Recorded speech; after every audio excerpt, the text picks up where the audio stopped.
Brian Stelter on CNN brings up unusual events, but he doesn't realize there's a lot of other unusual events to unpack about today. Welcome to John Mike Keene. Let's listen to the potato head. This is a historic day because it's the final day Donald Trump will ever campaign for president in his life. He's celebrating that it's the last day that Donald Trump can possibly campaign again.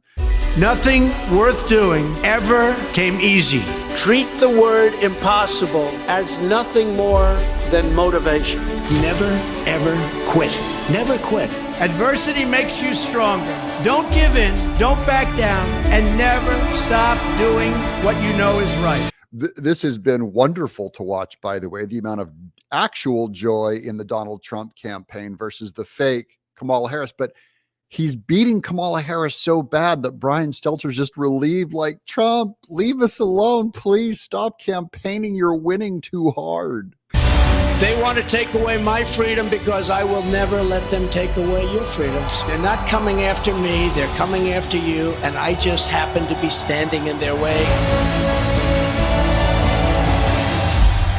He says he will never run again. He's 78 years old. If he doesn't win, he's facing possible jail time. Now let's get to the jail time. When they couldn't beat him, they tried to bankrupt him. President Trump is back in a New York City courtroom. When that didn't work, they tried to put him in federal prison. Raided by the FBI. When that didn't work, they even tried. Because we're talking about unusual events and first times and the last day of. It's the last day that the Democrats are going to be able to pull this stuff. We've never had a president impeached twice. He was impeached twice. We've never had a president who was tried as a private citizen. He was. We've never had a major presidential candidate where the opposing party tried to remove him from 16 state ballots, and that was aborted by the Supreme Court. That's Victor Davis Hanson on the real list of it's the last time they're going to be able to go after him. That all stops. And if he does win, the prosecutions go away. And he says he'll only stay in for one term.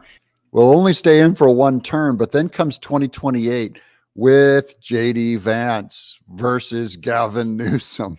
We've never had a presidential candidate who has been the subject of 5 criminal and civil suits designed, I think you could say, to bankrupt him. And then in addition to these irregular things, we've never had a presidential candidate who was targeted for assassination on 2 occasions.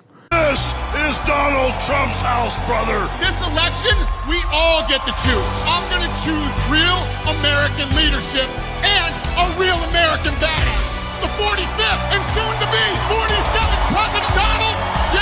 Trump. We're celebrating the last time the Democrats can pull a Letitia James plan to make him bankrupt. The last time that the last election where they're going to try to remove his name from 16 different states' ballots. I think both sides would agree they've never seen such a collapse in Secret Service performance, and that's happened on 2 occasions. It's the last time that we'll have the Secret Service turn their head when the president is in danger or a candidate is in danger, because all of those institutions are going to get reformed by Donald Trump this time. This is a historic day. He'll never be running for president again after today. But you can see that these are unusual events. They're unusual events, and Trump's campaign has been unusual. The persecution of him is the most unusual thing. This is the left gone nuts. The left is gone. That's the story. It's not that Trump is uniquely terrible or divisive. It's the left has gone so nuts. That is what needs to be stopped with this election. Trump wins. That ends. It's the last time we got to see these lunatics try to use the state against a political opponent. We know they'll try, but maybe Trump will go and clean up the institutions to a point that they won't be able to try. I'm John Mike Keene.